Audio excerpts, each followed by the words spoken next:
Baik, Assalamualaikum warahmatullahi wabarakatuh. Sebelumnya perkenalkan nama saya Elsa Puji Kurnia. Di sini saya selaku moderator dalam sebuah presentasi yang akan dilakukan oleh Aslamia Al-Ansori. Eh, untuk itu, untuk lebih lanjut mengenai penjelasan yang berjudul penambahan karbon aktif limbah batok kelapa pada agar-agar rumput laut untuk menurunkan kadar kolesterol. Lebih lanjutnya kita langsung saja kepada pemateri, yaitu Aslamia Al-Ansori. Kepada Aslamia Al-Ansori dipersilahkan. Bismillahirrahmanirrahim. Terima kasih moderator. Nah, dewasa ini istilah kolesterol tinggi tentu tidak asing lagi di telinga kita. Kadar kolesterol yang tinggi dalam darah seringkali memicu berbagai macam penyakit mematikan, salah satunya yaitu penyakit kardiovaskular. Ada berbagai macam solusi yang ditawarkan, salah satunya yaitu dengan mengkonsumsi karbon aktif. Lantas bagaimana penambahan dari karbon aktif tersebut untuk menurunkan kadar kolesterol dalam darah? Nah, hal ini akan kita bahas dalam karya tulis saya yang berjudul Penambahan Karbon Aktif Limbah Batok Kelapa pada Agar-agar Rumput Laut untuk Menurunkan Kadar Kolesterol. Bersama saya Aslamia Al-Ansori, NIM 1803527, Pendidikan Kimia 2018.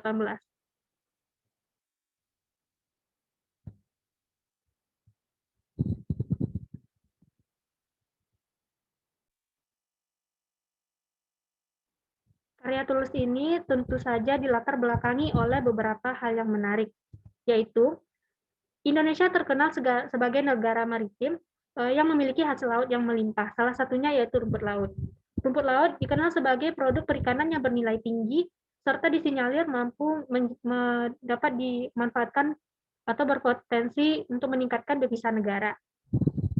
Untuk meningkatkan nilai jual dari rumput laut itu sendiri, itu dapat dilakukan dengan cara mengolahnya menjadi berbagai macam olahan makanan. Salah satunya yaitu agar-agar jeli rumput laut yang tidak hanya enak, tapi juga bisa memberikan nutrisi bagi tubuh manusia.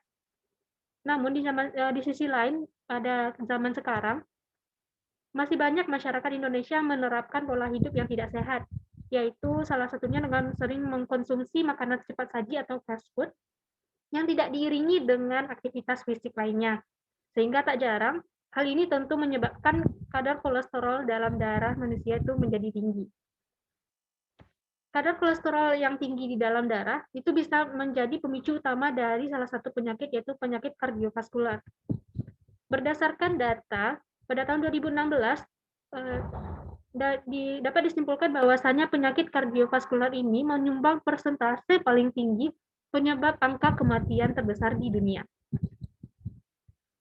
Ada beberapa solusi yang ditawarkan, yaitu tentu saja dengan cara menerapkan pola hidup sehat, dan juga diiringi dengan mengkonsumsi arang aktif, di mana arang aktif ini akan dikonsumsi dengan cara ditambahkan ke dalam agar-agar jeli rumput laut. Sehingga karena arang aktif ini akan dapat menurunkan kadar kolesterol dalam darah. Arang aktif ini digunakan sebagai alternatif dikarenakan arang aktif atau karbon aktif memiliki daya serap yang sangat tinggi, dikarenakan pada arang aktif dia memiliki pori-pori yang sangat kecil dan luas permukaan yang sangat besar, sehingga bisa menyerap lemak yang terdapat dalam darah manusia. Di Indonesia khususnya di Sumatera Barat, seringkali kita jumpai banyak pohon kelapa, serta harga kelapa di Sumatera Barat itu cukup rendah, sehingga seringkali menyebabkan banyaknya penggunaan dari kelapa yang menyebabkan penumpukan limbah dari batok kelapa. Untuk menanggulangi limbah batok kelapa ini dapat dilakukan dengan mengolahnya menjadi hal yang lebih bernilai tinggi, yaitu dengan mengolahnya menjadi arang aktif. Jadi untuk arang aktif itu sendiri dapat kita produksi atau dibuat dari limbah batok kelapa yang ada di Sumatera Barat. Hal inilah yang menyebabkan penulis tertarik untuk mengkaji hal mengenai bagaimana pengaruh dari penambahan arang karbon aktif terhadap pada agar-agar jeli rumput laut untuk menurunkan kadar kolesterol dalam darah. Masuk ke bagian yang kedua, yaitu untuk tujuan penulisan ini sendiri, yaitu tentunya untuk mengetahui cara pengolahan limbah batok kelapa yang benar untuk menghasilkan arang aktif yang bermutu tinggi. Yang kedua yaitu untuk menganalisis kadar arang aktif yang aman untuk ditambahkan ke dalam agar-agar rumput laut, karena tidak bisa ditambahkan sembarangan saja.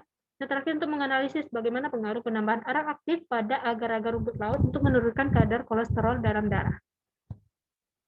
Adapun manfaat dari penulisan karya tulis ini yaitu yang pertama pastinya untuk menciptakan suatu produk yaitu berupa agar-agar jeli rumput laut dengan cita rasa yang baru dan bermanfaat untuk menurunkan kadar kolesterol. Dan serta yang kedua untuk meningkatkan nilai jual dari arang batok kelapa itu sendiri. Dan terakhir yaitu untuk memberikan referensi dan pertimbangan bagi masyarakat dalam memanfaatkan dan mengolah arang batok kelapa untuk menjadi produk yang lebih bernilai tinggi. Contohnya seperti agar-agar jeli. Kita masuk ke bagian yang kedua untuk kajian teori, ada beberapa poin yang dibahas. Yaitu pertama mengenai limbah batok kelapa itu sendiri, kemudian arang aktif, disertai dengan peranan penting, karakteristik, kemudian bagaimana proses pembuatan karbon aktif, di sini ada proses fisika dan kimianya, kemudian bagaimana pembuatan agar-agar jeli rumput laut, serta kadar kolesterol dalam darah. Masuk ke bagian selanjutnya untuk pembahasan, di mana yang pertama yaitu mengenai pembuatan karbon aktif. Untuk pembuatan karbon aktif sendiri itu dilakukan dengan 3 tahap atau 3 siklus. Yang pertama, untuk tahap pertama itu dimulai dari pengeringan atau dehidrasi, yaitu dilakukan dengan cara menjemur tempurung kelapa itu selama 1 minggu di bawah sinar matahari. Tujuan dari dehidrasi ini adalah untuk mengurangi kadar H2O atau kadar air di dalam batok kelapa tersebut. Kemudian setelah pengeringan dilanjutkan dengan proses karbonisasi, di mana ini merupakan tahap dari dilakukan dengan pemanggangan dari tempurung kelapa yang sudah kering tadi pada suhu 400 derajat Celcius, sehingga dihasilkan dalam rentan suhu 400 sampai 950 derajat Celcius maksud saya, sehingga menyebabkan tempurung kelapa itu dapat berubah menjadi arang. Dan setelah dihasilkan arang, kemudian untuk memperbesar luas permukaan dari arang aktif ini dilakukan dengan cara mengayak, sehingga ukurannya itu menjadi 80 mesh. Tahap selanjutnya itu dilakukan aktivasi untuk meningkatkan daya serap dari karbon aktif itu sendiri, di mana di sini digunakan aktivator yaitu asam fosfat 8%. Kenapa digunakan asam fosfat? Karena asam fosfat ini memiliki stabilitas termal yang baik dan karakter kovalen yang tinggi, sehingga dia bisa meningkatkan daya serap dari karbon aktif itu sendiri dengan cara mengikat senyawa bukan karbon, sehingga dihasilkan karbon aktif dengan kualitas atau mutu yang lebih baik. Setelah dilakukan ketiga tahap tersebut, arang aktif yang dihasilkan itu dianalisa dari kadar uap, kadar air, kadar abu, kemudian kadar karbon terikatnya dan luas permukaannya. Di sini bisa dilihat pada slide itu berdasarkan data yang didapat, setelah penambahan dari aktivator asam fosfat, kadar zat yang menguat, kadar air, dan kadar abu itu mengalami penurunan yang cukup signifikan. Maksudnya untuk kadar zat menguap itu mengalami penurunan, dan untuk analisa kadar karbon yang terikat, bisa dilihat bahwasanya persentasenya naik dari 80,4% menjadi 96,7%. Hal ini menandakan semakin banyak karbon yang terikat, maka menandakan bahwa daya serap dari karbon aktif atau activated charcoal kita semakin bagus. Dan untuk analisa luas permukaan karbon aktif, bisa dilihat pada slide bahwasanya semakin besar luas permukaannya, maka daya serapnya semakin bagus. Dan ketika hasil analisis tersebut kita bandingkan dengan syarat mutu arang aktif berdasarkan standar industri Indonesia, dapat kita simpulkan bahwasannya karbon aktif yang dibuat dari limbah batok kelapa tersebut sudah sesuai dengan standar industri Indonesia nomor 025879. Dengan artian karbon aktif ini bisa kita gunakan untuk tahap selanjutnya, yaitu masuk ke tahap pembuatan agar-agar jeli rumput laut. Ada beberapa bahan utama yang digunakan di sini, yaitu mulai dari rumput laut putih segar, kemudian air, gula pewarna, dan lain sebagainya, dan juga arang aktif tentunya. Yaitu diawali dengan merebus dengan api sedang dalam jangka waktu yang lama, yaitu sebanyak 200 gram rumput laut putih dan 500 ml air. Tujuannya itu untuk melunakkan tekstur dari rumput laut sehingga teksturnya itu menjadi lebih lembek dan airnya itu menjadi lebih kental. Sehingga kemudian ditambahkan gula dan pewarna makanan sesuai selera. Kemudian adonan ini dibagi menjadi 4, di mana pada masing-masingnya itu ditambahkan 4 gram arang aktif, 4 gram arang aktif, 8 gram, 6, dan 32 gram arang aktif maksudnya. Sehingga dihasilkan semacam produk jelly, agar-agar jelly rumput laut yang dapat menurunkan kadar kolesterol. Kemudian setelah produk itu selesai dibuat, dilanjutkan dengan tahap menguji bagaimana pengaruh arang aktif itu terhadap kadar kolesterol dalam darah. Nah, di sini dilakukan studi crossover, di mana kita melibatkan 7 orang pasien yang mengkonsumsi agar-agar jelly rumput laut yang mengandung arang aktif dengan konsentrasi yang bervariasi, sesuai dengan yang diproduksi tadi, itu ya dari 4 gram per hari, 8 gram per hari, 16 gram per hari, atau 32 gram per hari. Dan ini berlangsung selama 3 minggu. Dan berdasarkan data bisa dilihat pada gambar, dapat disimpulkan bahwasanya pengkonsumsian arang aktif ini, pengkonsumsian agar-agar mengandung arang aktif ini dapat menurunkan kadar HLDL pada kolesterol dalam darah. Namun hal ini tidak terlalu berefek terhadap trigliserida dan glukosa. Selain itu, berdasarkan tabel 3.6, efek penurunan kolesterol arang aktif ini tergantung pada dosis yang digunakan. Maksudnya adalah bisa dilihat pada tabel bahwasanya dengan mengkonsumsi arang aktif dengan konsentrasi semakin besar itu bisa menurunkan kolesterol total dalam darah yang misalnya seperti yang awalnya 9,46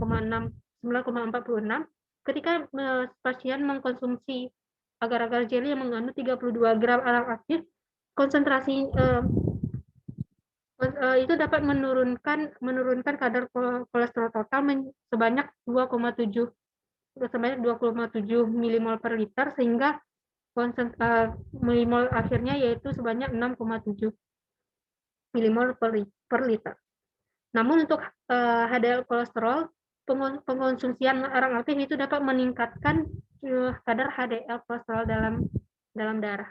Namun hal itu berlaku sebaliknya untuk LDL kolesterol. Selain itu, berdasarkan hal tersebut dapat disimpulkan bahwasanya efek maksimal dosis harian dari arang aktif yang sebaiknya kita konsumsi, yang dianjurkan untuk dikonsumsi itu yaitu sekitar 20-30 gram per hari. Namun hal ini tentu saja memberikan efek samping, yaitu berupa efek samping pada gastrointestinal yang berbeda.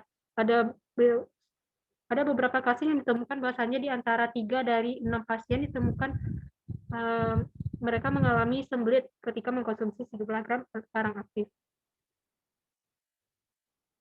Yang kita masuk ke bagian terakhir untuk kesimpulan, bahwasanya limbah batok kelapa ini dapat dimanfaatkan sebagai bahan baku karbon aktif dengan kualitas yang sangat tinggi karena dalam batok kelapa ini mengandung selulosa dan lain sebagainya yang dapat menghasilkan karbon aktif. Dan hasil dari pembuatan karbon aktif dari limbah batok kelapa ini setelah dianalisis ternyata sudah sesuai dengan standar industri Indonesia nomor 025879 sehingga layak untuk digunakan. Dan untuk konsumsi agar-agar jelly rumput laut yang mengandung arang aktif dengan kadar 20-30 gram itu merupakan pengobatan alternatif dari hiperkolesterolemia. Kemudian keberadaan arang aktif namun keberadaan arang aktif ini dapat mengganggu absorpsi dari gastrointestinal dan konsumsi obat pada waktu yang bersamaan karena sifat daya serap arang aktif yang cukup tinggi. Sehingga tidak jarang juga bisa menimbulkan left vitamin. Yang terakhir yaitu penambahan arang aktif pada agar-agar rumput laut berpengaruh signifikan untuk menurunkan kadar kolesterol dalam darah. Mungkin sekian presentasi dari saya. Kritik, saran, dan masukan dari Bapak dan teman-teman saya harapkan demi kesempurnaan karya tulis ini. Sekian dari saya, dikembalikan kepada moderator. Ya, baik. Itu tadi penjelasan mengenai karya tulis dari Aslamia Al-Ansori. yang paling pentingnya yaitu, memanfaatkan arang aktif untuk agar-agar jeli untuk, eee, kadar kolesterol darah gitu kan. Jadi saya selaku moderator, pamit undur diri untuk presentasi kali ini. Apabila ada kesalahan, saya akhiri. Wabillahi taufiq wal hidayah. Assalamualaikum warahmatullahi wabarakatuh.